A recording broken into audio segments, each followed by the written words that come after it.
नमस्कार, डेली 24 भारत देख रहे हैं आप। मैं हूं आपके साथ अनीता शर्मा। शुरुआत करते हैं उत्तर प्रदेश की बड़ी खबरों से। नोएडा में चल रहा भारत उत्कर्ष महायज्ञ। बड़ी खबर आपको बता दें कि नोएडा में चल रहा भारत उत्कर्ष महायज्ञ तीसरे दिन भी हजारों की संख्या में श्रद्धालु पहुंच रहे हैं। महायज्ञ में पहुंचे सैकड़ों श्रद्धालुओं ने दी है लाखों आहुति। विधि विधान से हो रहा है ये महायज्ञ और देश के विकास समृद्धि के लिए दी जा रही आहुति। भगवान राम की कथा सुनने दूर दूर से श्रद्धालु पहुंच रहे हैं। जम्मू कश्मीर और फरीदाबाद से भी श्रद्धालु पहुंच रहे हैं। आयोजक अजय प्रकाश श्रीवास्तव भी कथा हॉल में पहुंचे और श्रद्धालुओं का हाल जानने पहुंचे। आयोजक अजय इसके साथ ही महायज्ञ में पहुंच रहे हैं। दूर दूर से श्रद्धालु अलग अलग राज्यों की संस्कृति को देखकर आनंद ले रहे हैं। अगले 7 दिनों तक ये महायज्ञ चलेगा और इसके साथ ही करोड़ों आहुतियां दी जाएगी। सेक्टर 110 रामलीला मैदान में जारी है ये महायज्ञ। बता दें, बड़ी जानकारी आपको दे दें कि खबर नोएडा से है, जहां पर भारत उत्कर्ष महायज्ञ का आयोजन हुआ है और हजारों की संख्या में श्रद्धालु पहुंच रहे हैं और लगातार दूर दूर से श्रद्धालु पहुंच रहे हैं, आहुति दे रहे हैं। और महायज्ञ में सैकड़ों श्रद्धालुओं ने लाखों आहुतियां दी है। विधि विधान से लगातार ये महायज्ञ हो रहा है। देश के विकास समृद्धि के लिए ये आहुति दी जा रही है और इसके साथ ही भगवान राम की कथा सुनने के लिए दूर दूर से श्रद्धालु पहुंच रहे हैं। लगातार यहाँ पर भगवान राम की कथा सुनाई जा रही है। हालांकि जम्मू कश्मीर और फरीदाबाद से भी श्रद्धालुओं का तांता लगा हुआ है। आयोजक जो है अजय प्रकाश, वो भी मौके पर मौजूद है। श्रद्धालुओं को हालचाल जाना है और साथ ही महायज्ञ में दूर दूर से श्रद्धालु पहुंच रहे हैं, भक्ति भाव से पहुंच रहे हैं और राम भगवान की लगातार कथाएं चल रही हैं। और ऐसे में 7 दिनों तक ये महायज्ञ चलेगा। करोड़ों आहुतियां होंगी। नोएडा के सेक्टर 110 रामलीला मैदान में ये महायज्ञ चल रहा है। 10 दिवसीय यज्ञ है, 10 दिवस की कथा है। राम कथा और भारत उत्कर्ष महायज्ञ, यहाँ बहुत प्रभाव है। आप देखिए, सुबह 1 बजे से अलग अलग प्रदेशों की झांकियां शुरू हो जाती है। वहाँ का लोक नृत्य, लोकगीत, वहाँ की संस्कृति, वहाँ की रहनी और वहाँ की परंपरा देखने को मिलती। खूब बढ़िया सुंदर से बच्चे नृत्य कर रहे हैं, अपना गीत प्रस्तुत कर रहे हैं। अलग अलग प्रदेशों की अलग अलग तरीके की झांकियां हैं। सारे भारतवर्ष को खुली आंख से एक साथ देखने का अद्भुत अवसर है। इसको जनजी बिल्कुल, मुझे नहीं लगता कि लेट गो कर रही है और जनजी इसकी तरफ बहुत आकर्षित हो रही। बहुत युवा, बहुत यंगस्टर इस तरफ भाग रहे हैं। कई कॉलेज के बच्चे, तमाम यहाँ पढ़ने वाले बच्चे, मल्टीनेशनल कंपनियों में काम करने वाले बच्चे इस तरफ आकर्षित हो रहे हैं। क्योंकि आज जो डिप्रेशन है, एंजाइटी है, तमाम उनकी अपनी पर्सनल प्रॉब्लम, समस्याएं हैं, मुझे लगता है यहाँ आकर के उनको इन सब चीजों से मुक्ति मिलती है और अलग सा प्रवाह दिखता है। एक अलग चेतना, अलग मानस बनता है। खबरों में आगे बढ़ते हैं और खबर नोएडा से लेते हैं, जहां पर 101 नए मतदान केंद्र बनाए गए हैं। बड़ी जानकारी आपको दे दी कि नोएडा में बनाए गए 101 नए मतदान केंद्र और अब मतदान केंद्रों की कुल संख्या 743 हुई है और 156 नए मतदेय स्थल जोड़े गए हैं और मतदेय स्थलों की कुल संख्या 2024 हो गई है। और कलेक्ट्रेट की बैठक में ये बड़ी जानकारी साझा की गई है। बता दें कि बड़ी जानकारी निकलकर सामने आ रही है। विशेष प्रकरण पुनर्रक्षण और मतदेय स्थलों के पुनर्गठन को लेकर ये विस्तृत जानकारी साझा की गई है। एडीएम वित्त एवं राजस्व अतुल कुमार ने बताया है कि पहले 642 मतदान केंद्र संचालित थे, जो अब बढ़कर 743 हो गए हैं और इसी प्रकार 1860 से ज्यादा मतदेय स्थलों के साथ 156 नए मतदान स्थल जोड़े गए हैं, जिसकी कुल संख्या बढ़कर अब 2024 हो गई है। 1200 से अधिक मतदाताओं वाले मतदेय स्थलों की पहचान, उनके पुनर्संयोजक किए गए हैं और इसके साथ ही ये बड़ी जानकारी निकलकर सामने आई है। बता दें कि खबर यूपी के नोएडा से है, जहां पर 101 नए मतदान केंद्र बनाए गए हैं। मतदान केंद्रों की कुल संख्या अब 743 पहुंच गई है और 156। खबर यूपी के नोएडा से है, जहां पर पीजी संचालक महिलाओं की गुंडागर्दी सामने आई है। बड़ी जानकारी निकलकर सामने आ रही है। नोएडा में पीजी संचालक महिलाओं की गुंडागर्दी सामने आई है। पीजी में रहने वाली युवती के साथ मारपीट की गई है और पीजी संचालक से सिक्योरिटी मांगने गई थी युवती और पीजी के मालिक ने की युवती के साथ मारपीट। सेक्टर 62 स्थित राज होम्स नामक पीजी की एक घटना बताई जा रही है। इसके साथ ही यादव पराठे के सामने ये पीजी स्थित है और नोएडा के सेक्टर 58 क्षेत्र का ये पूरा मामला बताया जा रहा है। खबर नोएडा से है, जहां पर पीजी संचालक महिला की गुंडागर्दी सामने आई है। पीजी में लड़की के साथ मारपीट हुई है और पीजी की जो मालकिन है वो युवती के साथ मारपीट की है। ये तस्वीरें भी निकलकर सामने आई है कि किस तरह से जो पीजी की संचालक है उसने लड़की को कैसे थप्पड़ जड़ा है। वीडियो सोशल मीडिया पर तेजी से वायरल हो रही है और अब ऐसे में सवाल ये भी उठ रहा है कि आखिर पुलिस की कार्रवाई इस वायरल वीडियो पर कब तक निकलकर सामने आ रही है। तस्वीरें हम आपको दिखा रहे हैं पीजी में, जहां पर किस तरह से पीजी की संचालक जो है युवती जो है वो किस तरह से लड़की को थप्पड़ मारते हुए दिखाई दे रही है और इस दौरान ये वीडियो सोशल मीडिया पर तेजी से वायरल हो रही है और ऐसे में अब सवाल उठ रहे हैं पुलिस कार्रवाई पर कि आखिर इस वायरल वीडियो पर पुलिस कब संज्ञान लेती है। मार्क अस्पताल की तकनीकी जांच जल्द शुरू होगी, बड़ी जानकारी निकलकर सामने आई है। बता दें कि इस वक्त की सबसे बड़ी खबर आपको बता दें कि अस्पताल की तकनीकी जांच जल्द ही शुरू होगी और 2 बार ऑक्सीजन पाइपलाइन में हुआ था धमाका और धमाके के कारण निलंबित किया गया था अस्पताल और अब निलंबित अस्पताल की सील खोलने की अनुमति मिल गई है। जिला प्रशासन ने सील खोलने की अनुमति दे दी है। तकनीकी टीम को भेजा गया है जांच के लिए पत्र और जांच रिपोर्ट के आधार पर मिलेगी मंजूरी। बड़ी जानकारी आपको बता दें कि बिजली सर्किट, अग्निशमन उपकरण और ऑक्सीजन पाइपलाइन और सिलेंडरों का पूरा जांच पड़ताल होगा और इसके साथ ही नोएडा सेक्टर 66 में यह अस्पताल है और मेरठ स्थित तकनीकी टीम को भेजा गया है जांच के लिए और जांच टीम के आधार पर अस्पताल को दोबारा संचालन की मंजूरी मिलेगी। खबर यूपी के नोएडा से है। अस्पताल की तकनीकी जांच जल्दी शुरू होगी और तकनीकी टीम को भी जांच के लिए पत्र भेजा गया है और जांच रिपोर्ट के बाद ही संचालक के लिए मंजूरी मिलेगी। बता दें कि कुछ समय से ही इस अस्पताल को सील कर दिया गया था और इसके बाद से इस संचालन के लिए फिर से जांच के लिए टीमें भेजी गई है और जांच टीम के रिपोर्ट के बाद से ही इस अस्पताल को फिर से दोबारा चालू किया जाएगा।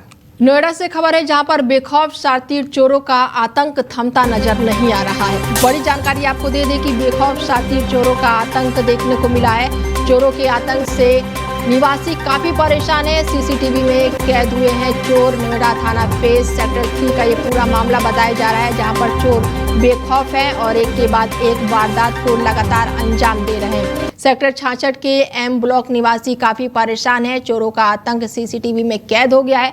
दोपहिया वाहन चोरी की वारदात को अंजाम दे रहे हैं और थाना फेज क्षेत्र का ये पूरा मामला ममूरा का बताया जा रहा है और इस दौरान बेखौफ चोरों का वीडियो भी सोशल मीडिया पर वायरल हो रहा है। चोरों के आतंक से जो वहां के निवासी हैं वो काफी परेशान है। हालांकि चोरी की वारदात सीसीटीवी कैमरे में कैद हो गई है। इसके साथ ही अब पुलिस पर भी ये सवाल उठने लगा है कि आखिर ये लगाम कब लगेगा, चोरों का आतंक कम होगा और इस वायरल वीडियो पर आखिर पुलिस संज्ञान कब लेगी, क्योंकि जो निवासी हैं काफी परेशान है क्योंकि चोर जो है पूरी तरह से बेखौफ हो चुके हैं। ये नोएडा की खबर है, जहां पर चोरों का आतंक लगातार अब बढ़ता ही जा रहा है। खबरों में आगे बढ़ते हैं और खबर यूपी के नोएडा से है, जहां पर अगरपुरा से सेक्टर 82 तक बनाई गई एलिवेटेड रोड का ट्रायल के तौर पर खोला जाएगा और इसके साथ ही बड़ी जानकारी आपको दे दें कि एलिवेटेड रोड को ट्रायल के तौर पर खोला जाएगा। बड़ी जानकारी, आज से प्राधिकरण ने एलिवेटेड रोड को खोल दिया है। बड़ी जानकारी आपको दे दें कि करोड़ों रुपए की लागत से बना है ये रोड और पिछले 2 महीने से तैयार एलिवेटेड रोड के उद्घाटन का इंतजार था और किसानों संगठन ने रोड खोलने का ऐलान कर दिया है। नोएडा प्राधिकरण ने आम लोगों के लिए एलिवेटेड रोड के ट्रायल को फिलहाल खोल दिया है और इसके साथ ही रोड के संचालन से जाम से लोगों को निजात मिलेगी।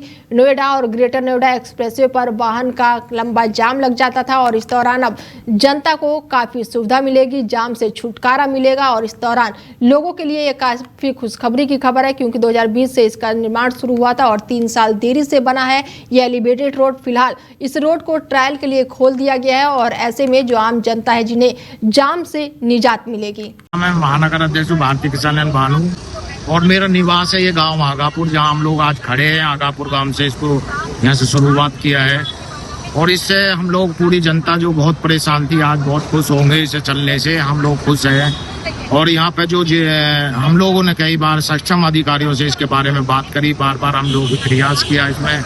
आज वो समय आज के दिन आ गया है इसका। नोएडा प्राधिकरण और पुलिस प्रशासन इसको आज चालू कर रहे हैं। उसके लिए बहुत जनता और हम लोग सब गाँववासी बहुत खुश रहेंगे, क्योंकि हमारा गाँव में इससे प्रभावित बहुत लोग, गांव क्या पूरा शहर इससे प्रभावित चल रहा। जो यहाँ पर धूल मिट्टी का कार्य हो रहा था वो आज समाप्त हो जाएगा। मैं भी यही चाहता हूँ कि चालू आज हो जाए तो बड़ी अच्छी खुशी को फायदा मिलेगा इसमें पूरे नोएडा को फायदा मिला, सारे गाँवों को फायदा मिला और सभी पीड़ित थे इससे। तो बहुत दिन हो गए, 5-6 साल हो गए। काम होना था 24 महीने में और इसमें लगा दी 6 साल। तो इसी आज हम भी बहुत खुश हैं कि ये चालू हो रहा है। इससे बहुत पीड़ित थे, को फायदा मिलेगा इसमें पूरे।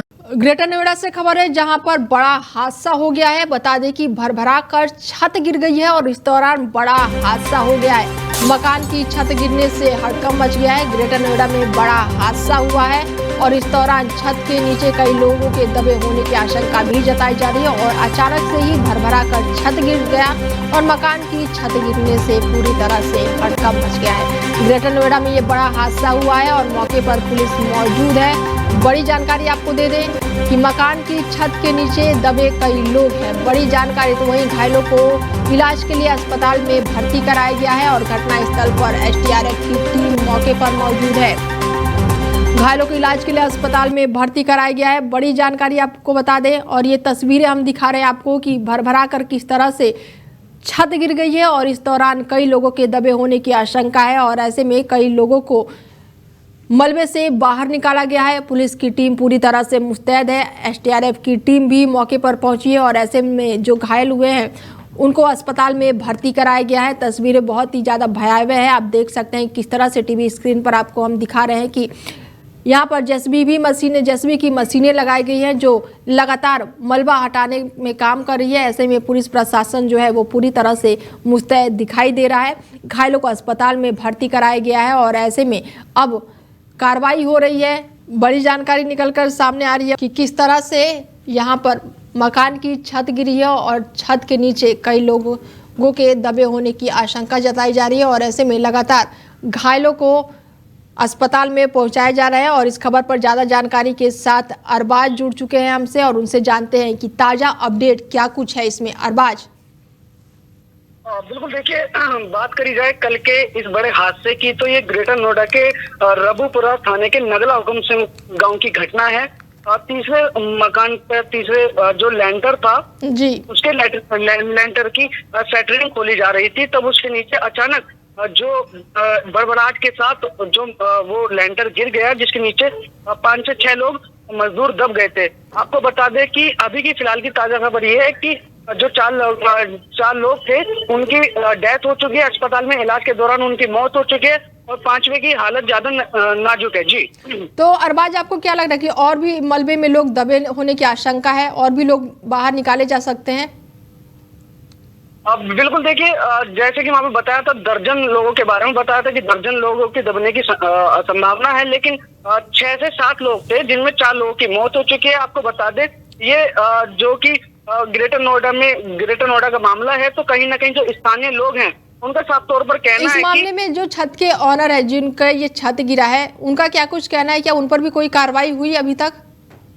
देखिए अभी तक उन पर कोई कार्रवाई नहीं हुई, क्योंकि स्थानीय लोगों का साफ तौर पर कहना है कि अथॉरिटी के निचले अधिकारियों की मिलीभगत से ये निर्माण चल रहा था, क्योंकि बिना उनके ये कार्य नहीं हो सकता था। तो कहीं ना कहीं इन पर जो अवैध निर्माण है उन पर लगाम लगनी चाहिए। कल जेवर जो विधायक हैं वीरेंद्र ठाकुर वहां पर पहुंचे थे और उन्होंने शिकायत भी की और खासतौर पर बोला गया कि हम ये बात मुख्यमंत्री तक पहुंचाएंगे। जी, जो मृतक है उनके परिजनों का क्या मुआवजे की मांग भी है? बिल्कुल, देखिए वीरेंद्र ठाकुर जो कि विधायक हैं उन्होंने मुआवजे की बात तो कही है, लेकिन अभी तक सबसे बड़ी बात यह है कि जिनका परिवार का जो व्यक्ति हैं वो जा चुके हैं, इस दुनिया से जा चुके हैं, तो क्या मुआवजे से उनकी भरपाई हो सकती है? तो कहीं ना कहीं जिस तरीके से ये अवैध तरीके से जो निर्माण चल रहा था, और ऐसे ये पहले नहीं है, कहीं भी और भी चलते रहते हैं, तो इन पर कब तक कार्रवाई की जाती है, कब तक इन पर रोक लगाई जाती है? जी चलिए, तमाम जानकारी के लिए बहुत शुक्रिया अरबाज। बता दें कि ये बड़ा हादसा हुआ है ग्रेटर नोएडा में, जहां पर छत गिर गई है और इस दौरान कई लोग मलबे में दबे हुए हैं और ऐसे में लगातार कार्रवाई भी अब तेज हो गई है। खबरों में आगे बढ़ते हैं और खबर ग्रेटर नोएडा से है, जहां पर फर्जी रॉ अफसर सुनीत कुमार गिरफ्तार हुआ है। बड़ी जानकारी आपको दे दें कि ग्रेटर नोएडा में एसटीएफ की बड़ी कार्रवाई देखने को मिली है। बड़ी जानकारी, फर्जी रॉ अफसर सुनीत कुमार गिरफ्तार हुआ है। ग्रेटर नोएडा में ये बड़ी कार्रवाई की गई है और कभी रॉ और कभी आर्मी ऑपरेशन अफसर बताता था आरोपी। फर्जी अफसर के पास से कई दस्तावेज भी बरामद हुए हैं। बड़ी जानकारी आपको दे दें कि अलग अलग नामों से कई आधार कार्ड, वोटर आईडी कार्ड भी पुलिस ने बरामद किया है। कई बैंक के खातों समेत कई अन्य फर्जी दस्तावेज बरामद किए गए हैं। बड़ी जानकारी आपको दे दें कि आतंकी गतिविधियों की भी एसटीएफ टीम लगातार जांच कर रही है। एसटीएफ नोएडा ने एटीएस को भी दी गिरफ्तारी की सूचना। नोएडा एसटीएफ ने सूरजपुर थाना क्षेत्र से करी अरेस्टिंग और इसके साथ ही ग्रेटर नोएडा में एसटीएफ की ये बड़ी कार्रवाई देखने को मिल रही है। आरोपी जो है सुनीत कुमार, उसके अलग अलग नामों से कई आधार कार्ड मिले हैं, वोटर आईडी कार्ड बरामद हुए हैं और इस दौरान पुलिस की ये बड़ी कार्रवाई देखने को मिल रही है। कई बैंक के खातों में भी अन्य फर्जी दस्तावेज भी पुलिस ने बरामद किए हैं और इसके साथ ही आतंकी गतिविधियों की भी लगातार जांच पड़ताल की जा रही है। एसटीएफ नोएडा ने एटीएफ को भी इस गिरफ्तारी के बारे में सूचना दी है। नोएडा के एसटीएफ से सूरजपुर थाना क्षेत्र में ये अरेस्टिंग की गई है और ऐसे में ये बड़ी कार्रवाई मानी जा रही है। नोएडा एसटीएफ ने फर्जी रॉ अफसर को फिलहाल गिरफ्तार कर लिया है, जिसका नाम सुनीत कुमार बताया जा रहा है और ऐसे में सुनीत कुमार के पास कई फर्जी दस्तावेज भी पुलिस ने बरामद किए हैं। फर्जी आईडी कार्ड, अलग अलग नामों से कई आधार कार्ड, वोटर आईडी कार्ड भी पुलिस ने बरामद किया है और ऐसे में ये बड़ी कार्रवाई मानी जा रही है। फर्जी अफसर लगातार ये अपने गैंग को बढ़ाने की कोशिश कर रहा था और ऐसे में इसके पास से 2 फर्जी आईडी कार्ड, 20 बैंक के चेकबुक भी मिले हैं, 8 डेबिट कार्ड मिले हैं, क्रेडिट कार्ड मिले हैं, 5 पैन कार्ड मिले हैं, 17 नामों के एग्रीमेंट भी मिले हैं और 2 आधार कार्ड, 3 वोटर आईडी कार्ड और कई अन्य दस्तावेज भी बरामद हुए हैं। अगर बात करें पुलिस की जांच पड़ताल की तो ऐसे में पुलिस ने इसके पास से 2 फर्जी आईडी कार्ड, 20 चेकबुक भी बरामद किए हैं, 8 debit card, credit card, 5 pan card और 17 नामों से एग्रीमेंट भी बरामद किए हैं, 2 आधार कार्ड, 3 वोटर आईडी कार्ड। ऐसे में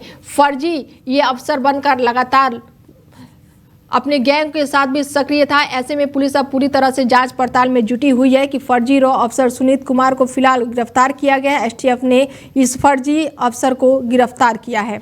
फिलहाल बुलेटिन में मेरे साथ इतना ही, दीजिए इजाजत, नमस्कार।